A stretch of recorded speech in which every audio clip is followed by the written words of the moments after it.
Alors, vidange de boîte automatique sur une Mercedes SL 500 de 1992. Déjà, levez le véhicule. Donc vous allez en dessous, le bouchon de vidange, clé à LED de 5. Vous le démontez, vous laissez couler. Normalement, il doit y avoir dans les 3 litres qui devrait couler.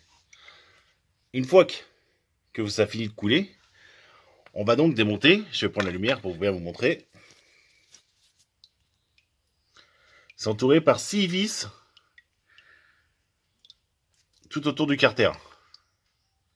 Alors attention, des fois, les câbles sont fixés sur le carter.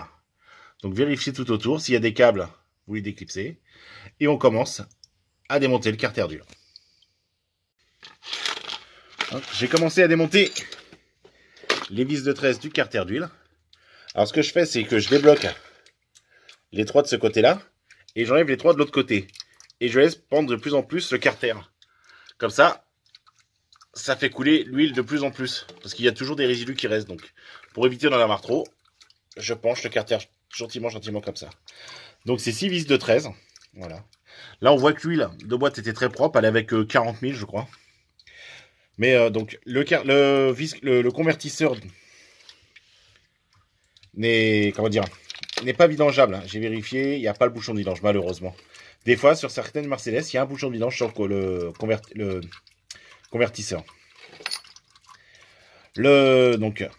Mais si vous faites la vidange bien, donc tous les 60 000, voilà, ça, c'est pas besoin, c'est pas dramatique de pas vidanger le convertisseur. Certes, ça va se mélanger avec de l'huile un peu sale, mais vu que c'est tous les 60 000, ça, vous aurez un bon rythme d'huile quand même propre. Et la boîte ira très très bien, vous inquiétez pas. Donc, on laisse couler, petit à petit, vous penchez le carter, vous laissez couler. Quand ça arrive vraiment au bout, qu'il n'y a presque plus rien, vous finissez d'enlever les 3 de 13, vous descendez le carter droit. Vous allez voir, on va faire ça dès que ça finit de couler. Vous voyez, même après l'avoir laissé bien couler longtemps, il y a toujours de l'huile qui reste. C'est pour ça que je vous dis, vraiment vidanger longtemps, sinon vous imaginez pas tout ce qui reste dedans. Donc, vous le laissez bien couler et on va nettoyer le carter d'huile le plus propre possible.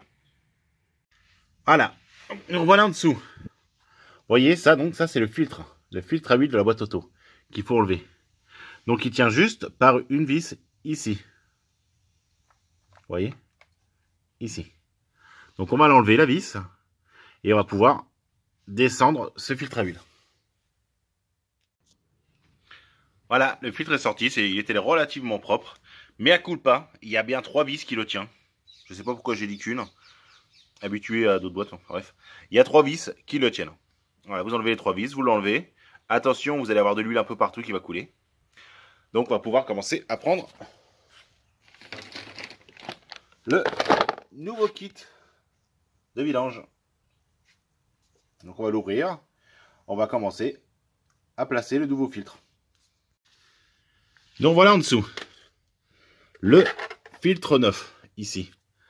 Vous prenez un petit peu d'huile, qui traîne là-haut, vous voyez, pour humidifier les joints. Parce que sur ce filtre à l'huile là, c'est des joints en liège. Donc il faut huiler. Donc on va prendre un peu d'huile, on va lubrifier, on va la remonter et on va mettre les 3 vis. Ça sert les 3 vis, si je dis pas de bêtises, vous serrez ça à 1,5 kg. Voilà, on fait ça et on se reprend. Une fois que vous avez nettoyé le carter à fond et remis le nouveau joint, on va pouvoir retourner en dessous pour pouvoir remettre le carter. Une fois, bien sûr, après avoir nettoyé le plan de joint de la boîte. Une fois que vous avez resserré le tour de boîte, remis les fils à leur place, allez, hop, excusez-moi, les fils sur le côté, et vous avez resserré le bouchon de vidange, vous pouvez remettre le véhicule à plat. Voilà, une fois que vous avez remis la belle sur ses roues, vous allez à la jauge à huile. Alors sur la Mercedes, en général, c'est voilà, à l'avant droite, derrière le moteur. Voilà. Alors, hop, c'est clipsé comme ça, voilà. Vous donc l'ouvez, je vais vous montrer, vous voyez. Vous relevez, voilà. sortez la jauge. Vous voyez, je vais vous montrer. Sur la jauge, il y a 2 traits. Voilà. On va se fier avec ces traits-là. Donc, vous mettez un entonnoir pour la jauge, là. Et on va déjà faire couler 3 litres. Voilà. Donc, pour le niveau, vous démarrez le moteur. La boîte de vitesse, vous faites tous les rapports à peu près 3-4 secondes.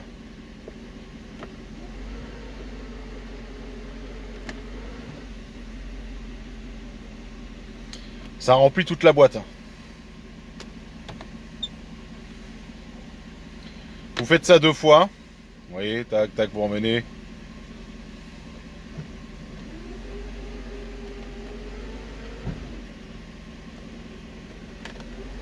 Et voilà, vous la remettez en paix. Vous attendez 2-3 minutes. Jusqu'à 4-5 quoi. Pour que lui, la boîte, elle va monter à peu près entre 25-30 degrés. Et là, on va pouvoir faire le niveau. Donc, on va voir ça. Une fois que vous avez fait ça, donc, vous enlevez la jauge. Vous l'essuyez. Et on vérifie le niveau. Voilà, le niveau est pile poil sur le max. Là, il a monté un peu. C'est parce qu'en fait, la jauge penche un peu par là. Donc, lui, il continue à aller par là. Donc, pour faire le niveau, toujours moteur tournant et la boîte en P. J'espère que ce petit tuto vous aura plu et à bientôt les amis.